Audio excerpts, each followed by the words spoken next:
Mark Bentley, you were national president of the National Association of Estate Agents until very recently. You took the time to go around the country. You said to me before we were started the interview that you think estate agency has lost its fun. Why did you say that?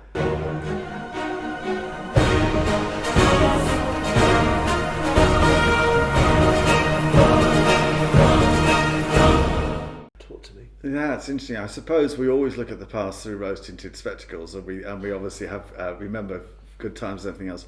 But there's been so much pressure. I think really since the recession really started that quite heavily when the recession 2008-2009 put a lot of pressure on agency firm. But with all the current legislation, a lot of it's good legislation, but there's so much form filling, there's so much to do that people have forgotten. They've forgotten why they're an estate agent or what an estate agent is. And an agent is an enabler, a facilitator.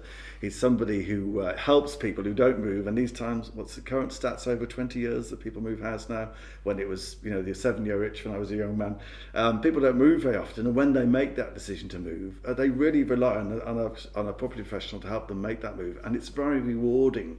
And so, but I unfortunately, you walk into estate agents' offices when I'm around in various towns. I'm going to Belfast in a couple of days for a trip over that way.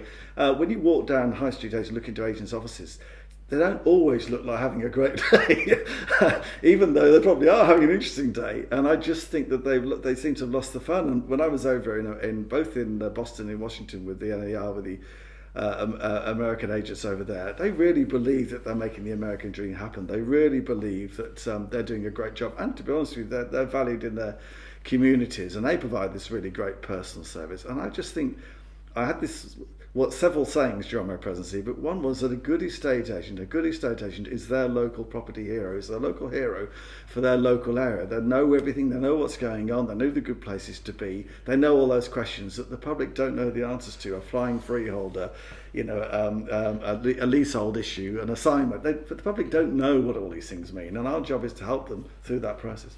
So why aren't we enjoying the business when in America and Australia real estate agents are put on a pedestal, they earn more, they're looked up to? Is it the online? Is it the purple bricks fault?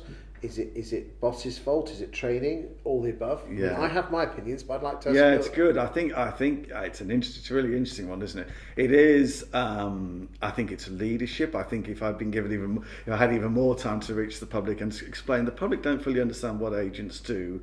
And I think so. It's a bit of a PR and advertising. I think we probably need advertising about why a great estate agent is a property hero. I think it's the pressure of work and everything else. It is a full-on work. So I think people forget that. I think what's interesting going around the country, I met lots of good companies who look after their staff well and do a good job. But there are estate agency firms out there that perhaps don't motivate their staff enough, don't put them through enough training, and it becomes and put too much pressure on them. And those people therefore are not enjoying the job as much as they possibly should do. So I think it's a mixture of things. But I think I'm a great believer that any director of a company, any manager, sets the weather in their business, sets the value. I had a great team of people working around me. I always tried to make them feel valued, and also they knew I wanted to do the job well every time. So they felt rewarded. You said leadership. Interestingly, the years, not the one just recently, but the year before, someone tweeted that the room was full of grey-haired men, and that's nothing personal against you. Thank you, that's true. But do you think it really? People say we're in a people business. Do you think the fault or the cause lies at the boss's door?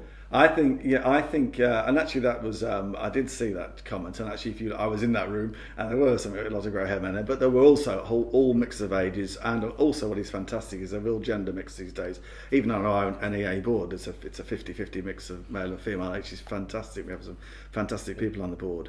But I do think, to a degree, I do believe that people who own these businesses, people who are running these businesses, who may well be NA members, don't perhaps work hard enough to encourage their staff to develop themselves and to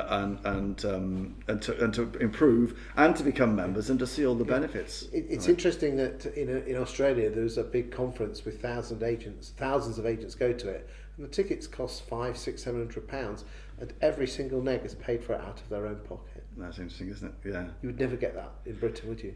No, you're probably right. And I get frustrated a little bit with those and I'm going to not use the expression, I'm going to use the expression because people understand what it means, but the journeyman estate agents, the people who are branch manager of a certain company, and they're quite happy to be protected and nestled by the company and do what they're told and given the compliance to comply with and everything else, and go home at 5:30 and don't, you know, and I've always been one for self-development. Well, I just think it's, robot agents. I just think that they're not taking the job personally enough, and I don't think that, you know, and also probably not being encouraged to. Which is do you think we get paid enough?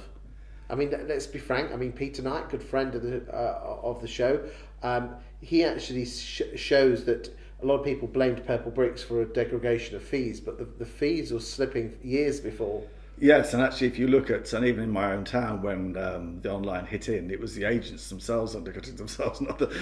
But the fees have been dropping. Yeah. I think 15 years ago, the average fee was 1.6, and now it's 1. Yeah. But the fee, it's been a steady drop. Remember, Purple Bricks only came in 14, 15. Yeah, that's true. No, that's true, and I think you're right. And I think maybe that's maybe technology, and maybe it is a appreciation of the public, quite understandably, wanting value for money.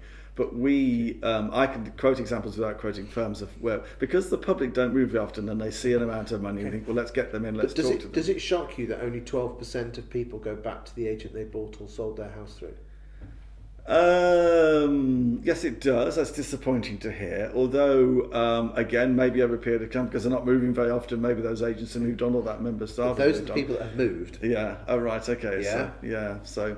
And there's thousands and thousands and thousands of data points. You could argue that I've always worked to make sure that it's a win-win for buyer and seller, but you could argue that if the buyer's bought and felt that actually they might have paid too much or whatever, that they may not go to the agent for that reason. Is it because the seller might feel? But I don't know. I've had a lot of return business. So okay. But if you don't mind me saying, you are quite a rare beast that people are picking the phone up to you.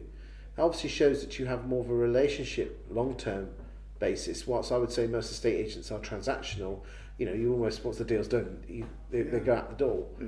What would you say? What was your final thing to say to estate agents out there? Is how can they become more less transactional and more long term? Yeah, I think that's interesting. I think I'm the rare part of me possibly is because I have lived and worked in the same town all my life. Even when I became a sort of an area manager, director for General Action Property Services in the 80s, early on. GA Property GA. I can see them singing the jingle, but still. But even then, I managed to keep my admin centre in Sutton Coldfield. So I've always been, people always see me around the town. And when you're walking in our local park and you're walking your dog and you're down the shopping centre, you have to be a great agent all the time, because I'm not living anywhere else, so they're going to see me all the time. So in a way, that ensured the fact that I have to keep my standard of work up. So I'm probably rare in that way. But you know, life is a marathon, not a sprint, as one of my MD in my old firm would say. It's one very good saying, is that life is a marathon, not a sprint. It's about getting on people with long term and looking after people. And if I look after you, even if I just give you some good advice, Chris, you will say, actually, the guy that gave me great advice is Mark. So it is a personal business, it is long term, and people need to. There's a wonderful saying we saw at the conference, I think you may have seen it, which is you don't get the fruit the same day you plant the seed. And I thought it was a wonderful saying, and it's so true that you've got to put lots of seeds in. I'm hopefully benefiting from seeds from years ago, and you have to keep doing that, keep doing the right thing, keep doing a great thing. Thank you very much. My pleasure.